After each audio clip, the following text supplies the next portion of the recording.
know where there's some. Right here in the hall clerk. No, Molly, not in there. I have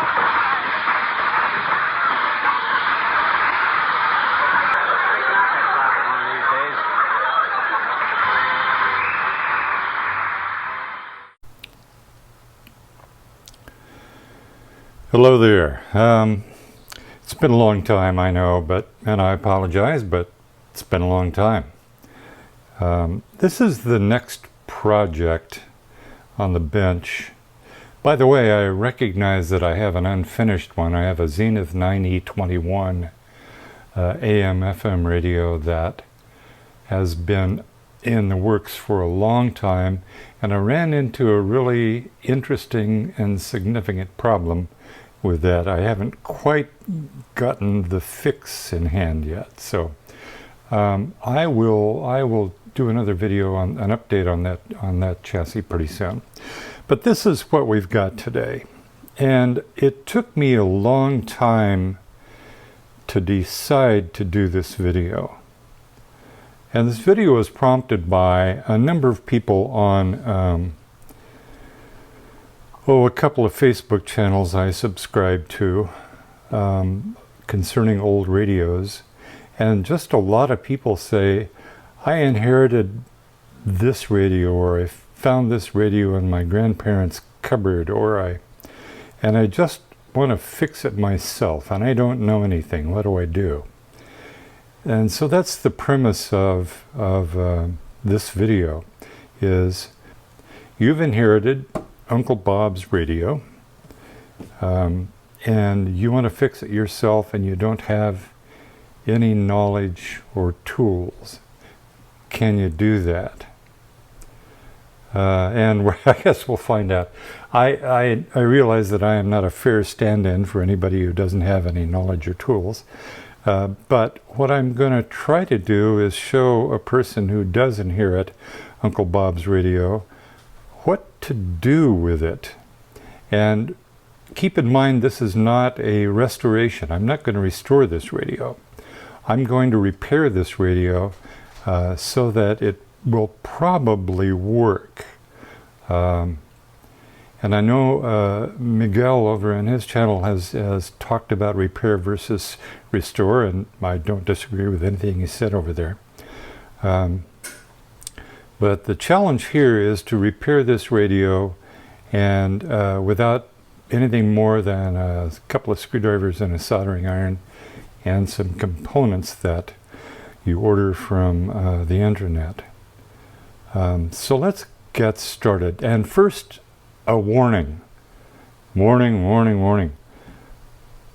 This radio right here is an All-American 5, and it can kill you. These are not the safest radio in the world, and I'll go into that in more detail later. But for right now, please recognize that this radio, as innocuous as it looks, little brown case, little plain dial, 2 knobs, big deal, can kill you. And we'll talk about that. Let's start by doing what I would do, what I would recommend anybody do when they get a radio on their desk or their kitchen table. This one could easily be a kitchen table project. But what I do is I look at it first. I do not say, oh, it's got a power cord. Let's plug that sucker in and see if it works. Don't do that. Don't do that. There are some steps you have to go through before you get to that point. And just right off the bat, plugging it in and turning it on is going to, I mean, sometimes people are lucky. Sometimes nothing happens. That's the lucky thing. When you're not lucky, you picked up a power cord that was all nasty and broken and cracked, and you plugged it in like that, and you electrocuted yourself with just the power cord. Okay, you plugged it in without electrocuting yourself, you turn it on, snap, flames come out the back, you caught your house on fire. That's not a good outcome. Just not a good outcome. There are far more bad outcomes to plugging in an old radio that hasn't been run in a very long time, and doing the safe approach. And that's what I'm going to emphasize here, is the safe approach. Don't plug this in. It's not ready to be plugged in. And I'll tell you why in a bit more, or a bit later. So okay, what's the first thing I do? First thing I do is look at it, as I said. And the first thing to look at is indeed the power cord. This appears to be an old plastic power cord end. It's non-polarized, which means it's of the age. By the way, this is a 1950 General Electric model 107, I believe. And I'll talk more about that later, but it's as generic a radio as you can find on this planet. So, power cord. It's non-polarized. That means it's can be plugged into a socket either way. Someone has painted a red dot on here in years past. My suspicion is that they did that so that they could say this is the hot side and this is the neutral side.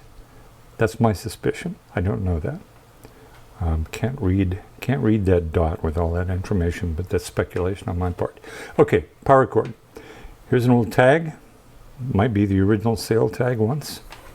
The cord is in really good shape in this case. No cracks, and bare wire showing. Comes out the back of the radio without being frayed. A little twisted right there, but that's okay. So, the electrical cord seems okay. By the way, there are earlier versions before 1948 and in the 30s, primarily 20s and 30s. So if you have a radio of that vintage, these were called curtain burners. Some of them were, because they had a resistive element, a third wire on the inside of that very often heated up while it was plugged into the wall and caught the curtains on fire. So if I had one of those to show you, I would, but I don't. This one isn't. This is 1948. The Underwriters Laboratory approved this one, and we know that by looking on the back, on the reverse. Right there, the ever-important Underwriters Laboratory seal of goodness. This is a GE model 107 1948. This is from a collection, and kudos to the collector. He did a fine job. I got this radio for $10. It's not a popular radio. It's not a collector's item. It's a plain old generic kitchen countertop bedside radio that would have been used in the 40s and 50s, but it's really clean shape. This collector had a good eye for what to look for, I think. So it has a nice, always for best performance, always use General electronic radio tubes. And to replace the tubes, remove 2 screws and 2 fasteners, then remove the back. Now, this back, to me, doesn't look right. And the reason it doesn't look right is I see mounting holes in the corners here, each of these corners, for a back, along with these mounting holes up here. And I see a bit of gaposis there, which isn't too bad, but what I can see is you can reach your little finger, or worse, your child can reach their finger in here and touch this metal case of the inside of the radio. And that's where, if this isn't plugged in correctly, somebody's going to get shocked. It's just going to happen. So this back doesn't look right. On the other hand, I looked at a couple of sites on the web for similar models, and the ones on the internet at least, have this back. Maybe GE had a mountain of these backs and decided to use them. I don't know. but it should not have allowed anybody to put their finger in here and touch the metal case. You'll notice on the front that there are two knobs, and they both have float washers, and you can't touch the metal that's inside under these knobs. You can hear, though, on the bottom, these metal screws I know will go into the chassis. So it's kind of surprising. This radio puzzles me a little bit in that it's not safe, but it was underwritten by the Underwriters Laboratory. So who knows? Who knows? So what am I looking for back here? I'm looking for a back that's complete. I'm looking for a back that isn't all broken and chipped away. If it is, I mean, you can still use it, but it makes for a nicer radio if all of this is in one piece, which this is. It's all solid. The cabinet itself is in dandy shape. It's very dirty and dull, but it has promise. If we look on the underside,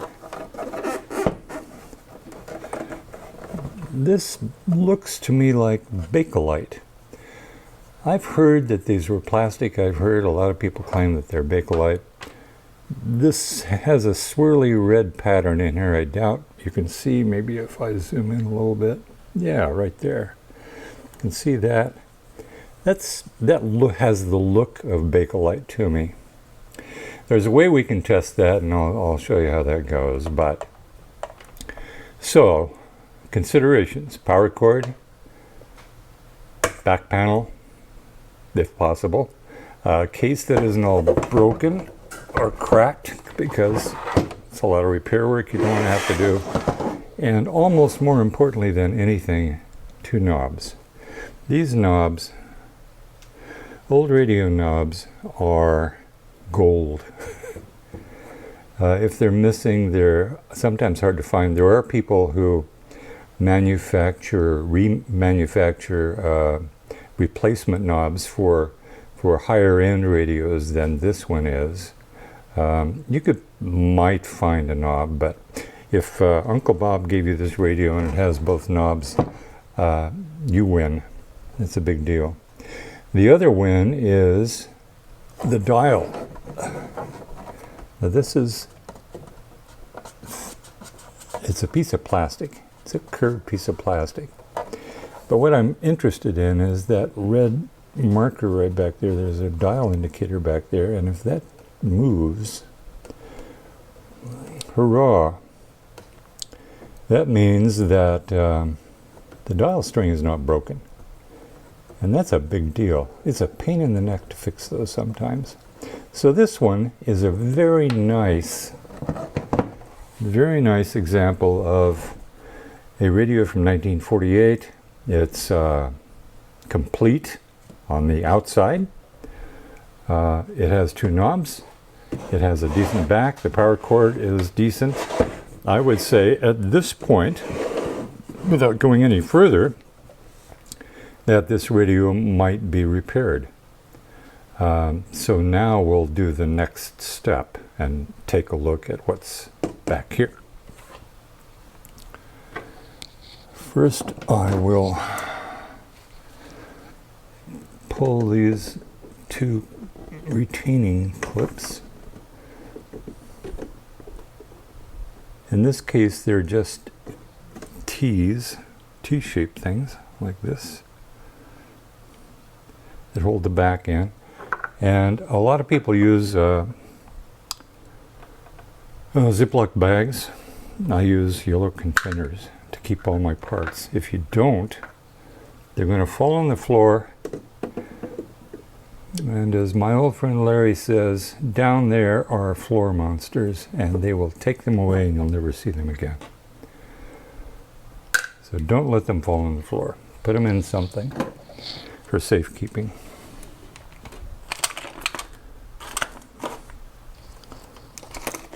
These are going to be 1/4 inch screws, which is what I have in my nut driver here. So we'll take these off.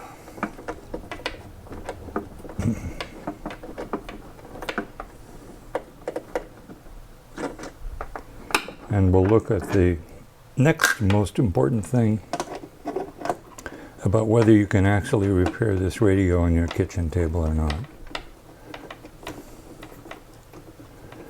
And that is tubes.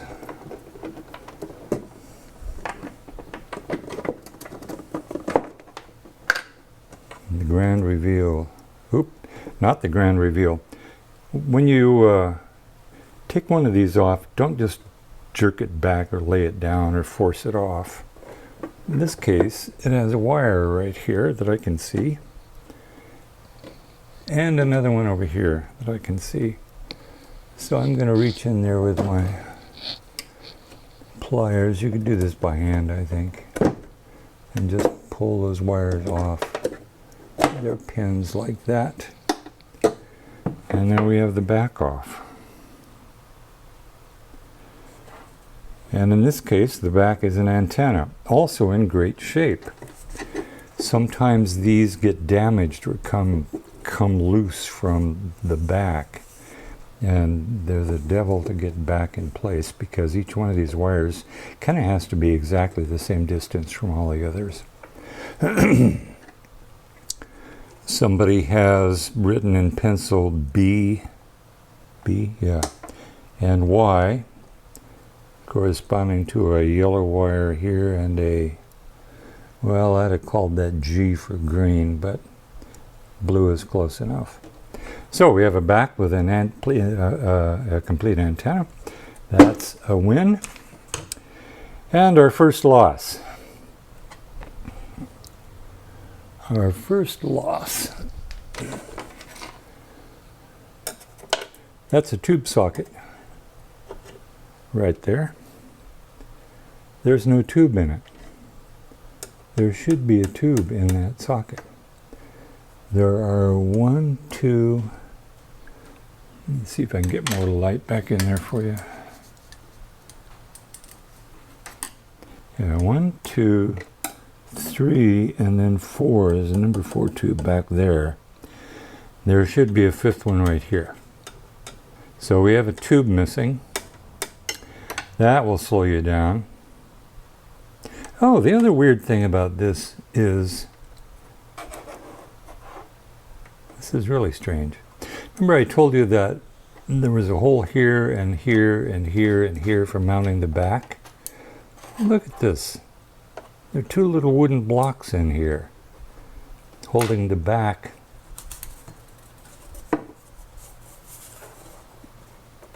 away from the chassis like that. How weird is that? That's kind of cheesy. I don't know if that came from GE that way or not. Maybe. There's a hole drilled in the chassis right here for the screw to catch onto. In terms of safety, as I said before, this is not a good back. It should have screwed to the corners of the case. It should have not have given anybody the ability to touch one of these screws from the back. Remember, these go right through here, which puts, when you touch this, electrically you're touching this. It's the same thing.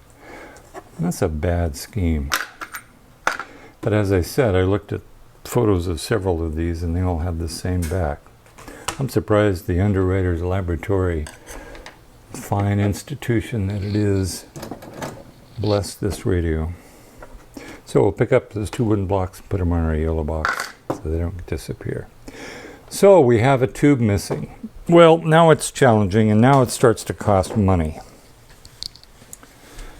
Old radio tubes aren't, well, depending on the tube. This is called an All-American 5. It has 5 tubes. It does not have a power transformer. And by the way, that missing power transformer is what makes this a hot chassis radio, which is, if you plug this in upside down, This is at 124, 127 volts AC. Whatever it runs in your house, 127 around here.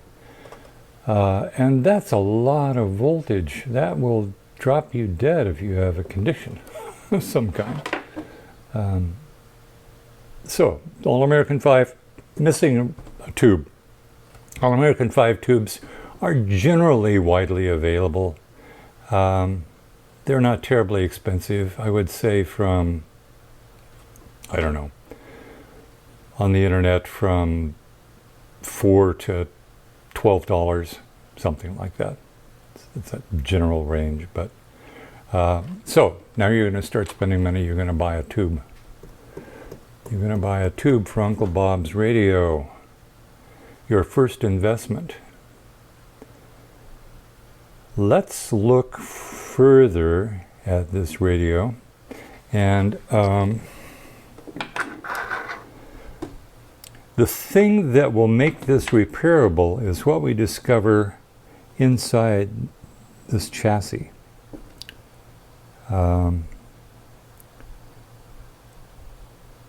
If it's repairable, everything in here will be nice and tidy and original. If it's not repairable, somebody will have gone in here with their 500 watt soldering iron and done all kind of damage. But we won't know until we look. So we have an investment. We have money for a tube. I don't even know which tube this is yet, but we'll find out because we'll look on the bottom of the radio. General Electric put a nice chart on here that says what the tubes are. And the tube we're missing is, here are the two. There's this one is this one, that one is that one, this one is the missing one right here. So that's a 12SA7. We're missing a 12SA7. I'll have to look in my stash and see if I have one.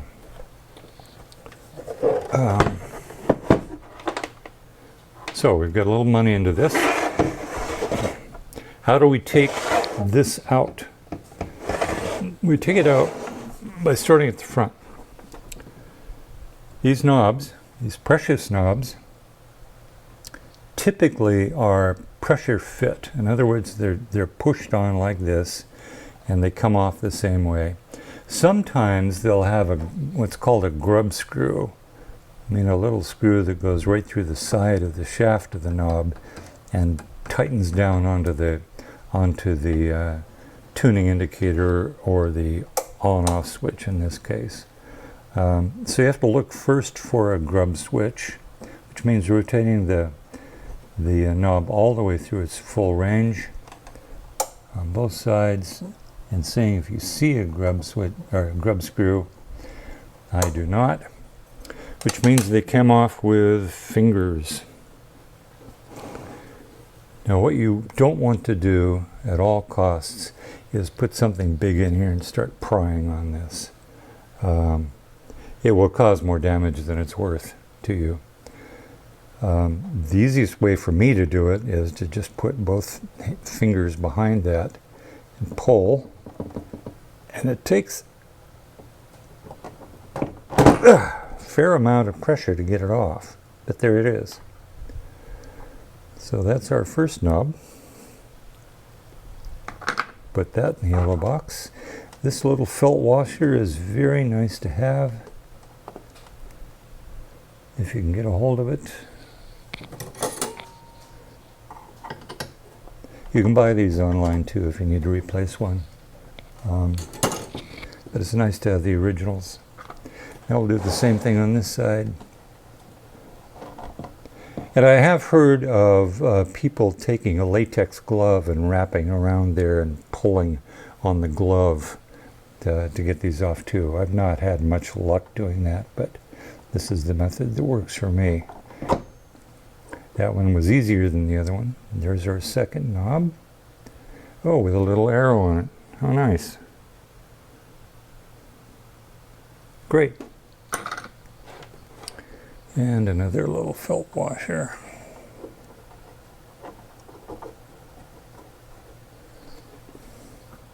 goes in the yellow box. Okay, we've got our two knobs off. There are no knobs on the sides. Now we take the radio over onto its back, and these three screws are what hold the radio chassis to the cabinet. So we'll take those out.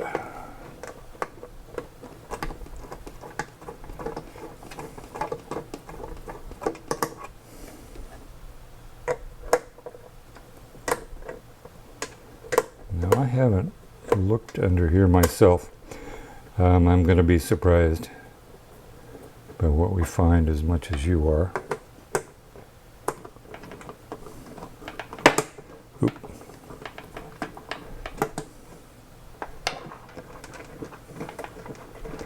So remove these screws entirely.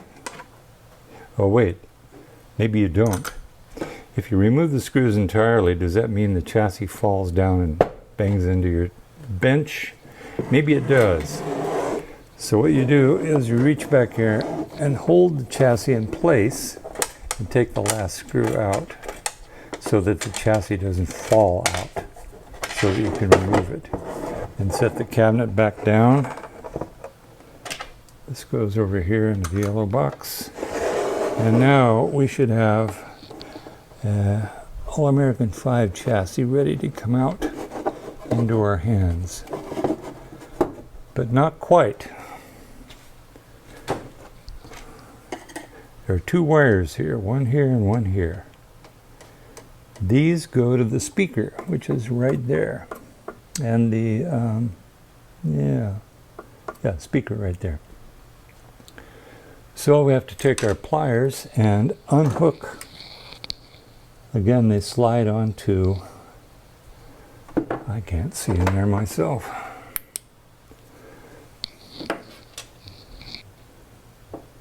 Yeah, they slide onto connectors on the speaker. So you have to grab them very gently, not by the wire, but by the connector. Don't pull on the wire. And then the same on the other side. And there they are. Our speaker wires are unhooked.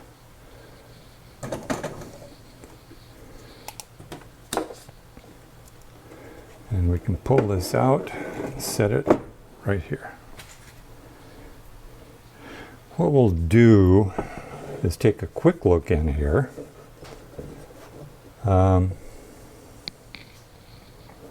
Here's our speaker. It's a permanent magnet speaker, and I know that because there's no gigantic transformer hanging back here. So this is a modern permanent magnet speaker. It appears from the back side to be in good shape, no holes, no animal damage. When the speaker is damaged, it's money. For radios after, well, this one was sold in 1948. Radios after 1948, you can usually get speakers. Radios before the war, speakers are getting hard to find replacements, and very often what you have to do is learn how to fix them yourself. But in this case, I think we're good. We have a good speaker. So I'll set this aside.